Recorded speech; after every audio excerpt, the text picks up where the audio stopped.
Now at a Glenn Memorial Church on the campus of Emory University, where President Biden and First Lady Dr. Jill Biden expected to enter the church. Air Force One just landed not too long ago in a quick trip down the interstate for them to get to the church right now. Another one of our colleagues, Atlanta News First reporter Doug Reardon, who has followed the Carter family extensively, is there at the church for us. And Doug, I know there's certainly a connection between Emory University and the Carter Center. This is not, a random location that they chose to have her ceremony there at the Memorial Church. There is a connection between Emory and the Carter Center, a very long bond between the two. Yeah, guys, dating all the way back to the beginning of the Carter Center, it was Emory University who really helped establish it and set the stage for all the wonderful work that they have done eradicating tropical diseases, helping out people who are impoverished all over the world. That has been the mission of the Carter Center, and you're absolutely right, they could not have done it without the help and the partnership of Emory University, and so it is really fitting that her send-off here in the metro Atlanta area be on the campus of Emory University here at Glenn Memorial Church.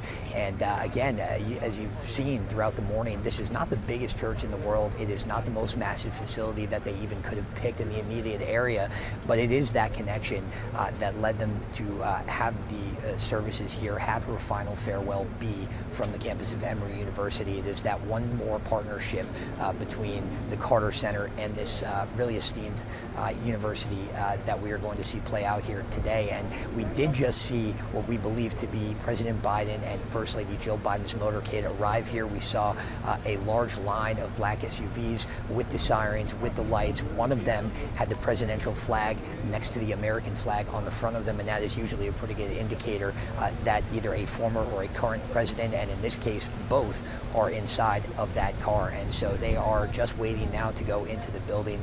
We know there's going to be a lot of people inside of that room today. As we mentioned already, Joe Biden, Jill Biden, former President Bill Clinton, and former First Lady as well as Secretary of State Hillary Clinton, Vice President Kamala Harris, and the second gentleman will be here today. And also three other former First Ladies, Laura Bush, Melania Trump, and Michelle Obama will be here to honor this legendary First Lady who, as we said, has just stacked up accomplishments, not only in her time in the White House, her very short time. Her husband, Jimmy Carter, only served one term, but also afterwards.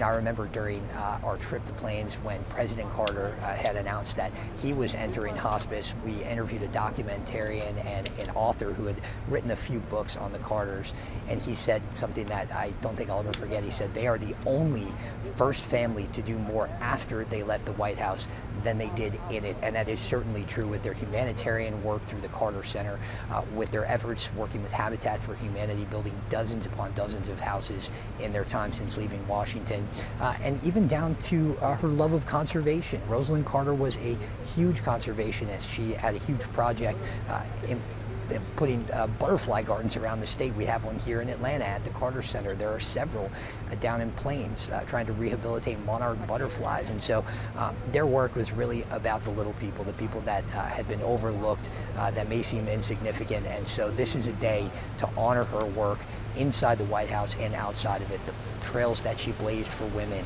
becoming one of the first public-facing and really activist First Ladies, really did set the stage for all of these other First Ladies who we're going to see here today, who have had causes that are close to their heart that they have advanced in their time in the White House. It really was Rosalynn Carter who set the stage for that to happen. She was a very active First Lady, constantly sitting in on cabinet meetings with her husband, taking notes and communicating with him about policy afterwards. And so just expect to hear today a lot of respect for this woman who stood by her husband's side both while he was in the White House and afterwards. Guys. 77 years of marriage for the Carters, which is something that is just unbelievable. And we know that the former president is going to be there. That is going to be a very important moment, Doug, when we see President Carter. We haven't seen him since the announcement of his wife's death, but he wanted to be there today, and he will be.